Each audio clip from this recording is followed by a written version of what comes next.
नमस्कार दोस्तों, आज हम अपने देश के एक ऐसे राज्य के बारे में जानेंगे जहां बिना वीजा के हम भारतीय लोग भी नहीं जा सकते। तो चलिए वीडियो शुरू करने से पहले मैं गुलशन आनंद सिंह स्वागत करता हूं आपका यूट्यूब चैनल समाचार जंक्शन पे। अगर आप इस यूट्यूब चैनल पे नए, कृपया इस चैनल को सब्सक्राइब कर बेल आइकन जरूर दबाएं। जम्मू एंड कश्मीर में तो हालात फिर भी ठीक है, वहाँ देश का कोई भी नागरिक बिना अनुमति के जा सकता है, मगर नागालैंड में तो इनर लाइन परमिट सिस्टम के बगैर कोई भारतीय नागरिक घुस भी नहीं सकता। केवल स्थानीय निवासियों को ही बेरोक टोक राज्य में घूमने की छूट है।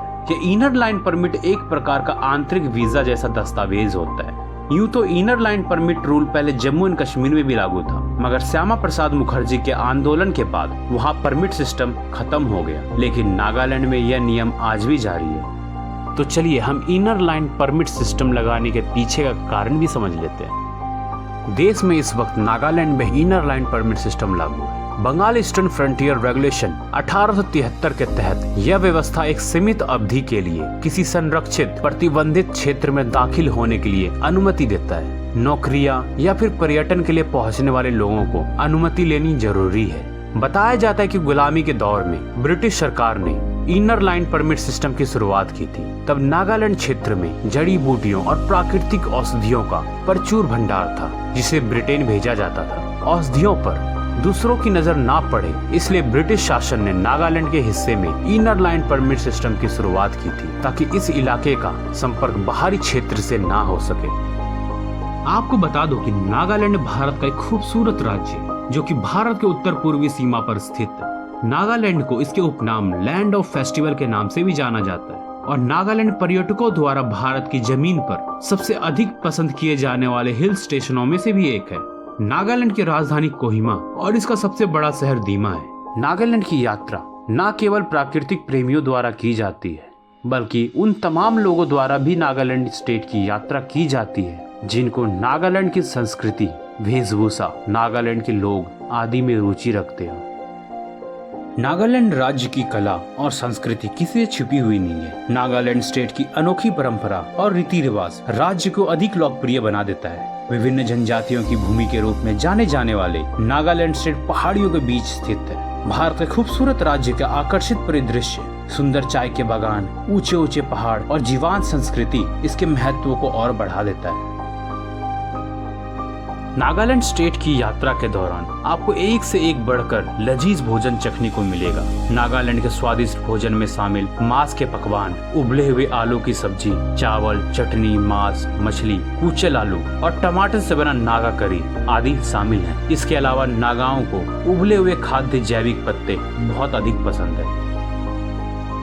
नागालैंड स्टेट को त्योहारों की भूमि के नाम से जाना जाता है। नागालैंड में मनाए जाने वाले हॉर्नबिल फेस्टिवल यहाँ की कला, संस्कृति और परंपराओं को दर्शाता है। हॉर्नबिल फेस्टिवल का आयोजन कला और संस्कृति विभाग द्वारा किया जाता है। नागालैंड का यह हॉर्नबिल फेस्टिवल आमतौर पर यहाँ की सभी 17 जनजातियों द्वारा मिलकर मनाए जाने वाला त्योहार है। हॉर्नबिल फेस्टिवल 1 दिसंबर से 10 दिसंबर तक मनाया जाता है।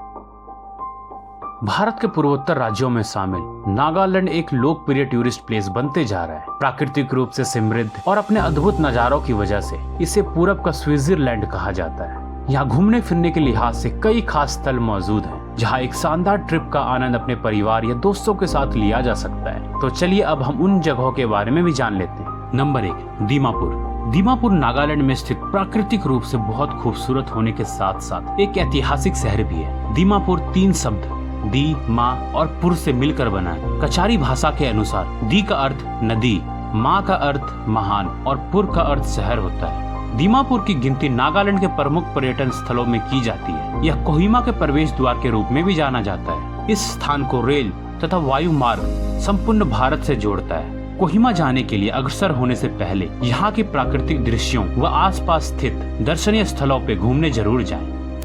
नंबर 2, कोहिमा।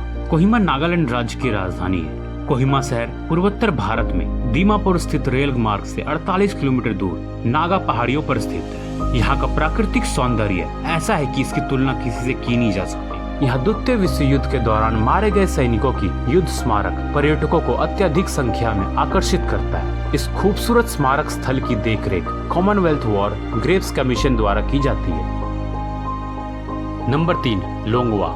लोंगवा नागालैंड के मोन जिले में स्थित एक गांव और प्रमुख पर्यटन स्थल भी है। लोंगवा का आधा भाग नागालैंड में और आधा भाग म्यांमार में है। नागालैंड जाकर पर्यटक लोंगवा के खूबसूरत दृश्य देख सकते हैं। जो नदियां लोंगवा से होकर बहती है वह इसकी सुंदरता को कई गुना बढ़ा देती है। इन नदियों में 2 नदियां भारत में और 2 नदियां म्यांमार में बहती है। लोंगवा की सबसे महत्वपूर्ण बात यह है कि ग्राम वासियों को भारत और म्यांमार दोनों की नागरिकता प्राप्त है। नंबर 4, सिलोई झील।